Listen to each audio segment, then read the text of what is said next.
So, do people regret relocating to Spokane? Well, it depends. See, Spokane is an island. Well, not literally, but figuratively. We're isolated from the rest of the country because the nearest big city is Seattle with a 4-hour drive. Portland is 5 hours, and Boise is almost 7 hours down south. And then if you go head east, the biggest city is Minneapolis, which is about a 20-hour drive. So let me give you a geographic context. Washington State is divided between east and west by the Cascade Mountain Range. It's rainy on the coastal side, and it's dry on this side. The mountains are high enough to block those rain clouds. Spokane is the largest city in the eastern half, so it has a great influence on the rest of the region, including the cities in central Washington, as well as northern Idaho that Bruce Jolicoeur talks about. Keep in mind that Wenatchee is the apple capital of the world, and Washington is the second largest wine producer after California. I spoke to a broker in Chelan about what's going on there, and it was interesting. Chelan it's a spectacular area. It's beautiful, but their growth has always been a little bit on the slower side.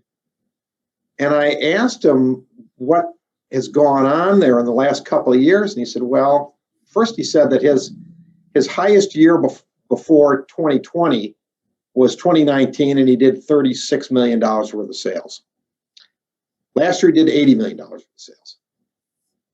And he attributed it entirely to people leaving some of the larger metro areas and realizing that, first of all, they had more time. They could look at real estate. Secondly, they were probably working at home, and they realized, if I'm not going to be in the office, I don't even have to be in my house. I could be somewhere else. My house can be in another place.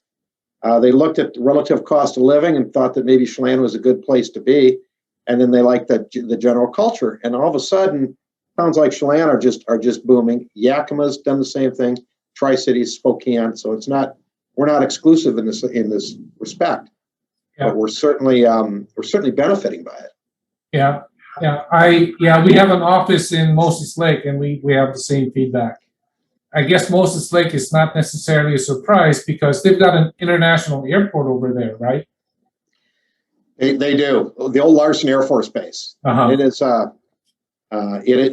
a monster of a facility. I was doing some work over there later last year, and most of the airport was covered with 737s.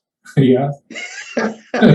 they parked them over there, and it is a monstrous airport, so they had plenty of land, a lot of places to park the 737s. Now they're back out of there, and they're back in the air where they belong. Right. But you've got SGL, you've got the carbon fiber companies over there, you've got BMW trying to work on things. There's an entity over there that is trying to do a biomass recapture on energy in an old facility. Moses Lake is a formidable place right now. Yeah, so they could be. Could they come in as the third largest city in Washington or something? Hard to say. They've got some real competition, that's for sure. Uh-huh. With between Bellevue and some of the other areas, but and Tri-Cities, as far as a metro area, is certainly a challenge to go against. But they've got a great climate. They've got exceptionally low energy costs. They have abundant water. So they've got some of those linkages, some of the important pieces to do some pretty important things. Yeah. Okay. So and the data farms are going up. Microsoft just bought 100 and some odd acres in East Wenatchee. So apparently they're going to do a server farm in East Wenatchee. Very low electrical rates, lots of water for cooling, which is an important deal. Quincy actually created a water system to provide treated water to their server farms so that they could cool, and then they've got a disposal place for the treated water because they have to put some sort of salt in it to be most effective, and then rather than strip the salt out, they've got a place to put it on the ground. Okay. But there's a lot of infrastructure. I had a chance last year to go through Stemilt's apple packing factory in Wenatchee. It's the largest facility of its type in the world. And it is automated to the point where you put the apples in one end and they come out packaged and ready to go into a truck at the other end, all computerized. All right. I think that's about our afternoon. Thank you again for being my guest today. Thank you, Dennis. I appreciate it. All right. Well, you have a good day, Bruce. Thank you. Take care. Right. Bye-bye. So there you have it. That's the last video in our series. So what can we conclude from all these 6 videos? There will always be people who love the fast-paced lifestyle of the big city. Seattle, Portland, San Francisco, and Los Angeles will remain as exciting and attractive to a larger percentage of the population. They have all the cultural activities, the nightlife, the job opportunities, and the variety of foods to eat. However, for some people, these cities are unappealing with all the social and financial challenges that come with a large population. And for these people, who I believe will remain a minority segment of our society, they prefer a slower pace.